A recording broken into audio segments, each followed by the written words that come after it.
এইবার 74 অর্থাৎ 74 নম্বর পেজে অ্যাক্টিভিটি 6 দেখো, এখানে বলেছে write T for true statement and F for false statement. অর্থাৎ যে বাক্যগুলি নিচে দেওয়া আছে সেগুলি যদি ঠিক হয় তাহলে টি লিখতে হবে, আর যদি ভুল হয় তাহলে এফ লিখতে হবে। Give supporting statement for each of your answer, এবং প্রত্যেকটি উত্তরের জন্য সাপোর্টিং স্টেটমেন্ট লিখতে হবে। প্রথমে এতে বলেছে one morning Alicia found the king to be very happy. একদিন সকালে অ্যালিসিয়া দেখলো যে রাজা খুব খুশি। এটা হবে ফলস অর্থাৎ ভুল। সাপোর্টিং স্টেটমেন্ট হলো he was sighing heavily and seemed low spirited. রাজাকে দেখে মনে হচ্ছিল তিনি খুব হতাশ এবং তিনি নিদারুণভাবে হাঁপাচ্ছিলেন। এরপর বিয়েরটা Alicia had kept the magic fish bone in the drawer of her room. Alicia ওই জাদু মাছের কাঁটাটি রেখেছিল তার ঘরের ড্রয়ারে। এটি ফলস এফ অর্থাৎ ভুল। সাপোর্টিং স্টেটমেন্ট হলো Alicia began to put her hand into the pocket where she kept the magic fish বোন। অ্যালিসিয়া তার হাতটা তার জামার পকেটে ঢুকিয়েছিল যেখানে সে তার ম্যাজিক ফিশ বোনটি রেখেছিল। See the king's problem was solved by the magic fish bone. রাজার যে সমস্যা ছিল সেটা ওই জাদু মাছের কাঁটাটির দ্বারা সমাধান করা হয়েছিল। এটি ট্রু অর্থাৎ T. Supporting statement and immediately the king's salary came rattling down the chimney and bounced into the middle of the floor। এবং সঙ্গে সঙ্গে রাজার বেতন আওয়াজ করতে করতে চিমনি দিয়ে পড়ল এবং সেটি মেঝের মাঝখানে এসে লাফিয়ে পড়ল। এরপর ডিএটি হচ্ছে in the end Alicia handed over the fish বোন টু দ্য ওল্ড ফেয়ারি। শেষে অ্যালিসিয়া ওই মাছের কাঁটাটি তুলে দিল বৃদ্ধ পরীর হাতে। এটি ঠিক অর্থাৎ টি ট্রু। সাপোর্টিং স্টেটমেন্ট হলো so she took it from the hand of the princess Alicia. তিনি মাছের কাঁটাটি নিয়ে নিলেন অ্যালিসিয়ার হাত থেকে। এইবার তারপরে দেখো অ্যাক্টিভিটি 7, এখানে কিছু প্রশ্ন আছে, সেই প্রশ্নের উত্তরগুলো আমাদের টেক্সট থেকে খুঁজে বের করে লিখতে হবে। প্রথমে বলেছে why was the king feeling miserable. রাজাকে অত হতাশ দেখাচ্ছিল কেন? উত্তর হবে the king was feeling miserable because he was extremely poor. রাজা দুঃখ অনুভব করছিলেন কারণ তিনি চরম দরিদ্র হয়ে গিয়েছিলেন। এইবার বিতে দেখো কোশ্চেন আছে what was to Alicia the right moment for asking help from others. অ্যালিসিয়ার কাছে অন্যের কাছ থেকে সাহায্য চাওয়ার সঠিক সময় কোনটি? To Alicia the right moment for asking help from others was when they had done their best। অ্যালিসিয়ার কাছে অন্যের কাছ থেকে সাহায্য চাওয়ার সঠিক সময় হচ্ছে যখন তারা নিজেরা নিজেদের সর্বাত্মক চেষ্টা সম্পন্ন করেছে, অর্থাৎ নিজেদের সব চেষ্টা তারা শেষ পর্যন্ত করে গেছে।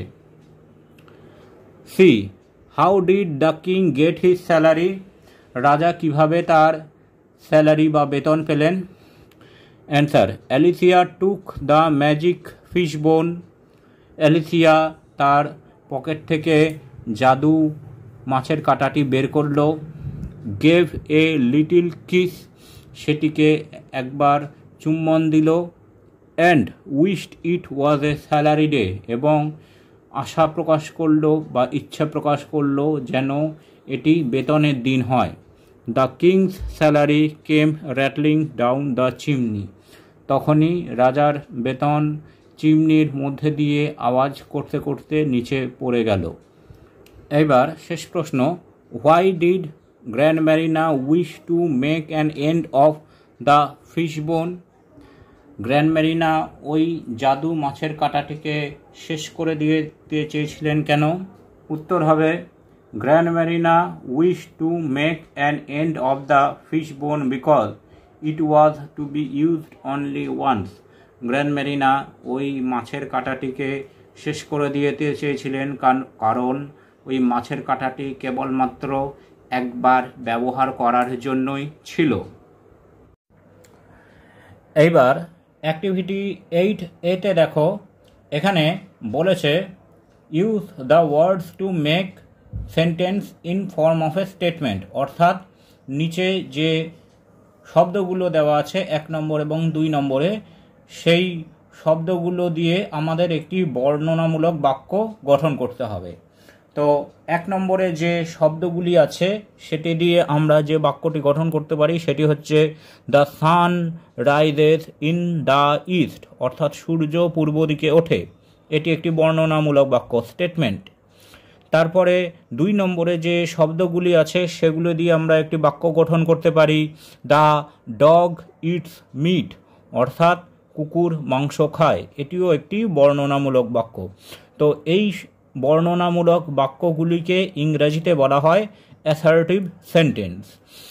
এইবার অ্যাক্টিভিটি 8B-তে দেখো, একই রকমভাবে 1 নম্বর ও 2 নম্বরে কিছু ওয়ার্ড বা শব্দ দেওয়া আছে যেগুলি দিয়ে আমাদেরকে একটি করে কোশ্চেন বা প্রশ্ন তৈরি করতে হবে।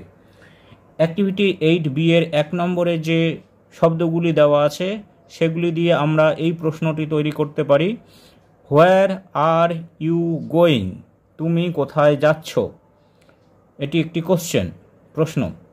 2 নম্বরে যে শব্দগুলি বা ওয়ার্ডগুলি দেওয়া আছে তা থেকে আমরা প্রশ্ন করতে পারি, is this not your book, এটি কি তোমার বই নয়? এগুলি হচ্ছে কোশ্চেন। এই ধরনের বাক্যগুলিকে বা সেন্টেন্সগুলিকে বলে ইন্টারোগেটিভ সেন্টেন্স বা প্রশ্নবোধক বাক্য। এইবার অ্যাক্টিভিটি 8C-তে দেখো, 4টি বাক্য আছে, কোনটি অ্যাসার্টিভ এবং কোনটি ইন্টারোগেটিভ সেটি বলতে হবে। 1 নম্বরে বলেছে he spent many years of his life in a village, সে বহু বছর তার জীবনের একটি গ্রামে কাটিয়েছে। তাহলে এটি বর্ণনা বোঝাচ্ছে, এটি হবে অ্যাসারেটিভ। 1 নম্বরটি হবে অ্যাসারেটিভ সেন্টেন্স। 2 নম্বরে হোয়ার ডু ইউ লিভ, তুমি কোথায় থাকো, এটি প্রশ্ন বোঝাচ্ছে, তাহলে এটি হবে ইন্টারোগেটিভ সেন্টেন্স। 3 নম্বরে বলছে নোবডি ওয়াজ অ্যাবসেন্ট টুডে, কেউ অনুপস্থিত নেই, এটি হচ্ছে অ্যাসারেটিভ অর্থাৎ বর্ণনামূলক বাক্য। 4 নম্বরে did you not hear the bell, তুমি কি ঘন্টার শব্দ শোনোনি, তাহলে এটি প্রশ্ন বোঝাচ্ছে, এটি হচ্ছে ইন্টারোগেটিভ সেন্টেন্স।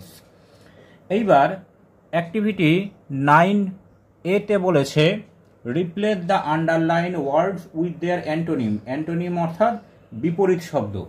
1 নম্বরে আছে I helped a poor girl yesterday, পুয়ারটা আন্ডারলাইন আছে, পুয়ার মানে গরিব, তার বিপরীত হচ্ছে ধনী, ধনী ইংরেজি রিচ, অর্থাৎ পুয়ারের অ্যান্টোনিম বা বিপরীত হবে রিচ। তারপরে 2 নম্বরে বলেছে হি কেম সুনার দ্যান এক্সপেক্টেড, সুনার আন্ডারলাইন আছে, সুনার অর্থাৎ তাড়াতাড়ি, এর বিপরীত হবে লেটার মানে পরে। তারপর 3 নম্বরে আছে I saw a little plant by the road side, আমি রাস্তার পাশে একটা ছোট গাছ দেখলাম, আন্ডারলাইন আছে লিটিল, লিটিলের বিপরীত হবে বিগ অর্থাৎ বড়। তারপরে 4 নম্বরে আছে she read the conclusion of the novel, সে উপন্যাসের উপসংহারটি পড়ল, কনক্লুশন উপসংহারটি আন্ডারলাইন আছে, কনক্লুশনের বিপরীত হচ্ছে ইন্ট্রোডাকশন অর্থাৎ ভূমিকা। এইবার অ্যাক্টিভিটি 9B-তে 4টি শব্দ আছে এবং সেই 4টে শব্দ দিয়ে বাক্য রচনা করতে হবে। তো দেখো আমরা কি বাক্য তৈরি করতে পারি। প্রথমে বলেছে ফ্ল্যাশড, ফ্ল্যাশড মানে ঝলক, এটা দিয়ে আমরা লিখতে পারি ইট ফ্ল্যাশড ইন মাই আই, এটাতে আমার চোখ ঝলসে গেল। তারপরে আছে প্রেজেন্ট অর্থাৎ উপস্থিত বা উপহার, এটা দিয়ে হতে পারে দে ওয়্যার প্রেজেন্ট দেয়ার, তারা সেখানে উপস্থিত ছিল। এইবার তারপরে আছে মেসেজ অর্থাৎ বার্তা, I am waiting for a message, আমি বার্তার জন্য অপেক্ষা করছি। তারপর আছে ডাইরেক্টেড অর্থাৎ পরিচালিত করা, হি ডাইরেক্টেড দ্য ফিল্ম, ও সিনেমাটি পরিচালিত করেছিল। এইবার অ্যাক্টিভিটি 10A তে দেখো একটি প্যারাগ্রাফ দেওয়া আছে, প্যাসেজ দেওয়া আছে। প্যাসেজটির বঙ্গানুবাদ আমি একটু বলে দিই। Salmon is a fish that lives along the coast, salmon একটি মাছ যেটি উপকূলে বরাবর জলে বাস করে। Salmon is born in fresh water and migrates to the ocean, salmon মাছ মিষ্টি জলে জন্মগ্রহণ করে এবং সেটি যাত্রা করে সমুদ্রের দিকে। A salmon returns to fresh water to lay eggs, একটি স্যালমন মাছ মিষ্টি জলে ফিরে আসে ডিম পাড়ার জন্য। After coming out from the egg a baby salmon stage for 6 months to 3 years in fresh water, ডিম থেকে বেরিয়ে আসার পর স্যালমন মাছ 6 মাস থেকে 3 বছর মিষ্টি জলে বসবাস করে। A salmon can make long journey, একটা স্যালমন মাছ লম্বা জার্নি বা যাত্রা করতে পারে। Sometimes moving 100 of miles upstream against strong current, এমনকি স্রোতের বিপরীতেও তারা শত শত মাইল অতিক্রম করতে পারে। এইবার যে প্রশ্নগুলি আছে তার উত্তরগুলি আমরা একবার দেখব। প্রথমে বলেছে নেম অফ দ্য ফিশ, মাছের নাম, মাছের নাম হচ্ছে salmon. Place where it is found, কোন জায়গায় পাওয়া যায়। অ্যালং দ্য কোস্ট অর্থাৎ উপকূল বরাবর জলে। ইট মাইগ্রেটস টু, এটি যাত্রা করে, কোথায় যাত্রা করে। দ্য ওশান অর্থাৎ সমুদ্রে। হোয়ার ইট লে এগস, এটা কোথায় ডিম পাড়ে। ইন ফ্রেশ ওয়াটার অর্থাৎ মিষ্টি জলে।